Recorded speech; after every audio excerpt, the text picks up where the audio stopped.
down in Meath this morning. I said, the girls, they wanted to go shopping. I'm not a shopping man. I said I'd go off and do something else. So I said I'd come up to Dublin, get confession.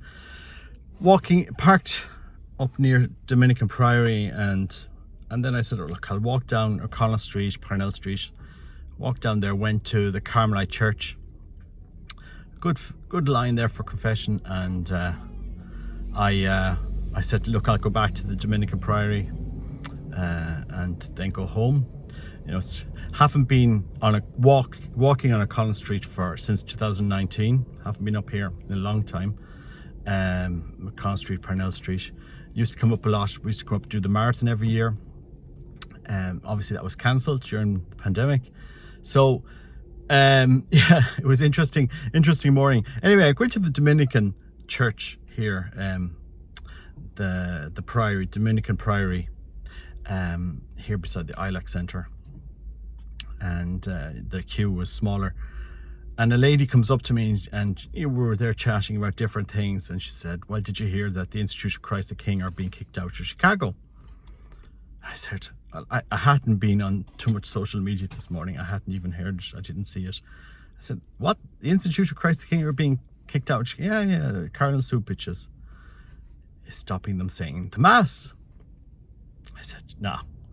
And then, so anyway, I left the Dominican Church. We were there chatting, and I was walking up the road, and I go onto Twitter, and I say, okay, well, where is this coming from? It can't be the case that a cardinal is going to remove... I mean, they have their headquarters, the US headquarters in Chicago.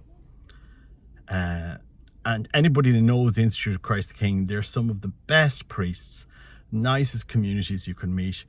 I mean, incredible confessors, great Catholics, trying their best to be Catholic. So anyway, I looked on and I said, yeah, Cardinal Cupich is kicking the Institute of Christ the King out of Chicago. You know, this is the Chicago where we had, the clown mass, Chicago where we give communion to whoever, Chicago where, we'll have the rock concert mass, the band mass and everything. You can have any mass you like, really, in Chicago, except traditional Latin mass. You can have anything you like. Literally, you can do anything you like in Chicago except that. Why am I so focused on America? Because American Catholicism influences the English-speaking world. Ireland, England, Australia, New Zealand, all of these countries.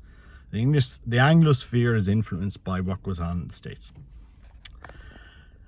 I mean, this confusion that's going on is, who is the father of confusion? Ask yourself, who is the father of confusion? We have a pontificate which says, yes, you can say the traditional Latin Mass. The faithful are free to go to the traditional Latin Mass. There's absolutely nothing wrong with going to traditional Latin Mass. Lo and behold, what happens? People go to traditional Latin Mass because the church permits it. The church allowed it. Pope Benedict allowed it, Summorum Pontificum. There was absolutely nothing wrong with any priest saying the traditional Latin Mass. The saints have been nourished by the traditional Latin Mass for centuries. There is space in the church for the traditional Latin Mass. So what's wrong? You have a pope that allowed this and bishops that allowed it. Comes another pope, says, no, we can't allow this because it's growing. Oh gosh, people want reverence. They want to reverence the Eucharist. We can't have this. This is dividing the church because it's showing how irreverent the other church has become. It's showing us up. It's showing up those who want to destroy the Eucharist. It's showing up that, no, look, you can't have this. You're becoming right wing, and God knows what they want to label us with. I mean, we're not all Americans here. In Ireland, those of us that love the traditional Latin Mass, we're not all supporting some other do you know what I mean? They just lump us all in.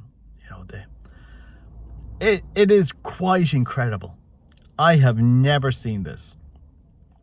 And, Cardinal Cupich is really showing his colours here. His hatred for tradition. Christmas Day. Oh, no, remember that document you released on Christmas Day? on a solemnity of Christ birth. Oh no, what does go through the mind of Cardinal Cupich at Christmas? Tradition. We have to get rid of tradition. We have to stamp it out. You have to come and kneel before the noble. It makes no sense. It makes absolutely no sense. What made sense was what Pope Benedict did.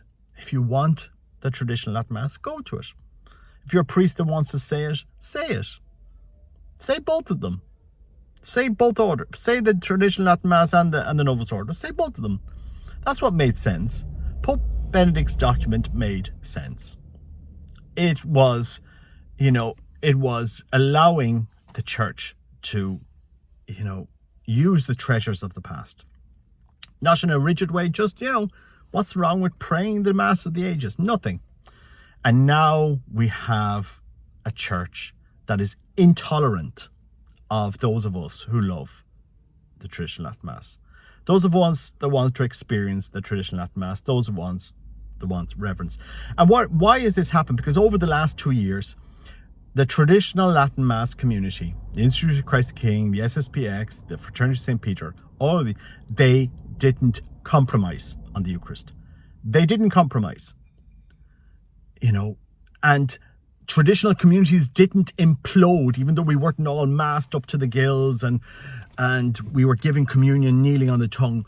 We didn't implode. We didn't all die off in this pandemic. And they hate that. They hate the fact that traditional communities grew during this pandemic. We all remember Taylor Marshall, Easter 2020, that famous Easter where he couldn't go to Mass locally. Where did he go? He went to the Society of St. Pius X. Then he did an interview. It showed up so much what was going on in the church. Do we really believe? It's not about dividing the church. It's about asking legitimate questions. We have a Pope that allowed, promoted, fostered traditional Latin Mass. Pope Benedict gave faculties, allowed bishops to found communities, and so on and so forth. What were they expecting would happen with this? Did they just expect that it would just, patter out? And when the fruits came, we have a Pope that wants to come along and start cutting the tree. We can't have these fruits appearing, can't have people going to traditional Latin Mass, can't have reverence, can't have kneeling to the Eucharist when we're all standing up, Mass to the hilt, sanitizing our hands, can't have these traditional priests giving out Eucharist to people kneeling on the tongue with no Mass. No. Can't have them showing us up. That's what's happening in the church. The hatred. This is what we see. The hate. I mean, it simply is. It's simply, you see it with some bishops and priests. Their hatred of traditional communities. We are not Catholic. They are Catholic. That's the Catholic Church, and we are not Catholic. We're not with the Church. We're not following supposedly what Vatican II said, but Vatican II doesn't say anything about banning Latin from the Mass or anything about banning kneeling on the tongue and all these things that we've come accustomed to. And if I seem angry, I am angry. I'm angry at the way the Eucharist has been treated. I'm angry at the way the Mass has been weaponized. The Novus Ordo. Remember, the Novus Ordo is a product of a concilium, not the product of the council. It's the product of a working group after Vatican II. A working group led by Archbishop Bugnini. What was the reward for Archbishop Bugnini? What was the reward for these people that changed the Mass? Are they beatified saints like Paul VI and John Paul II? Are these people that worked on the Mass today beatified, or is their cause open for canonization? He was banished to Iran. Why? Nobody's ever answered the questions. What happened to these so-called men and bishops and priests, archbishops that worked on the Novus Ordo? What happened to them? Who are these people? Because Paul VI, he wasn't involved in all the minutiae of changing the rite. He was presented with it and he approved it. But you have to ask questions. Why were these changes made? As simply as, and a lot of Catholics have been asking questions over the last number of years. without the answers. You know, they don't want to engage. The church doesn't want to engage. Let's not talk about it.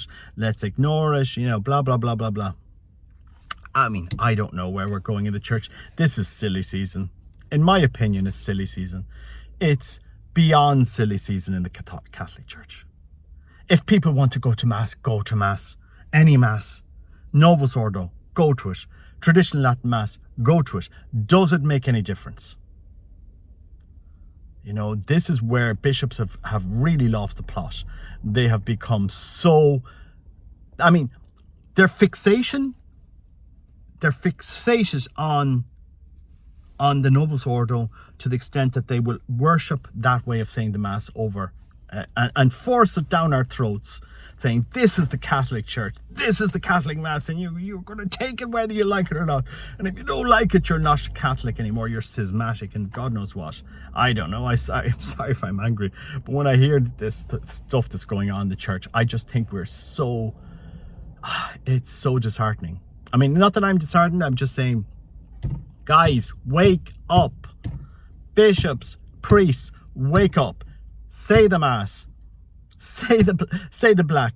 Do the red. Stop the confusion. If you want to say Novus Ordo, say it. If you want to say the traditional Latin Mass, say it.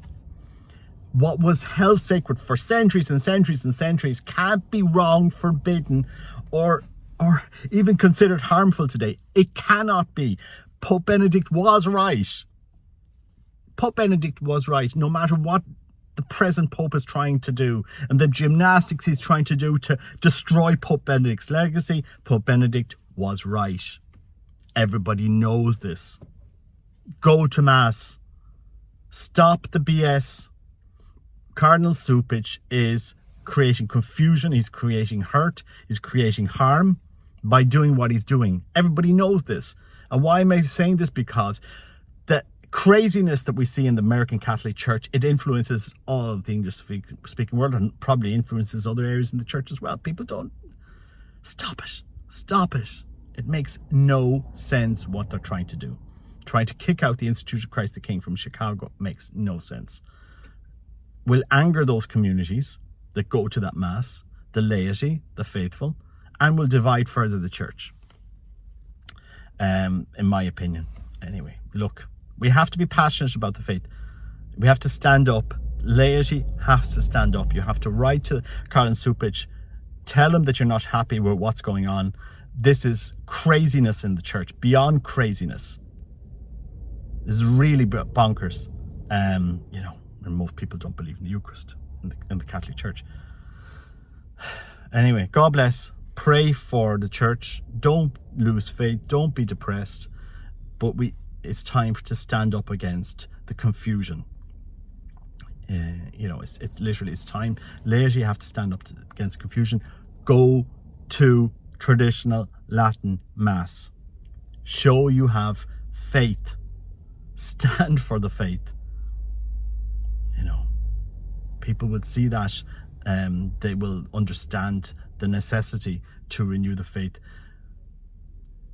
Experience the Mass of St. Ignatius Loyola. Experience the Mass of the Council of Trent, the Council Fathers. Experience the Mass of St. Teresa of Lisieux. Experience it. I'm not against the change in the Mass. I'm not against liturgical, you know, proper changes, making it more beautiful, making it more reverent. But I'm against the destruction of the Eucharist, which we've seen in the church. You know, it's handed out like a potato chip today. And that's why the majority of Catholics do not believe in the Eucharist, because we don't show them reverence. Simple as. Anyway, God bless. Pray for the church. Don't be disheartened. Sorry if I sound very passionate about this and if I'm offending anybody, but those that have the power to evangelize need to let the Holy Spirit work in the various communities. People want traditional Latin Mass. Let them go to it. If that's what nourishes them, let them have it. It was good enough for saints for centuries and centuries and centuries. Nothing wrong with it. People want Novus Ordo, let them go for it. You're cardinals and bishops are completely missing the point. The majority of Catholics in the church don't go to Mass anymore. The majority of baptized Catholics don't go to Mass. And there you are fighting small minority of Catholics who do go to Mass and love the Mass and reverence the Eucharist. Anyway, take care. Bye-bye.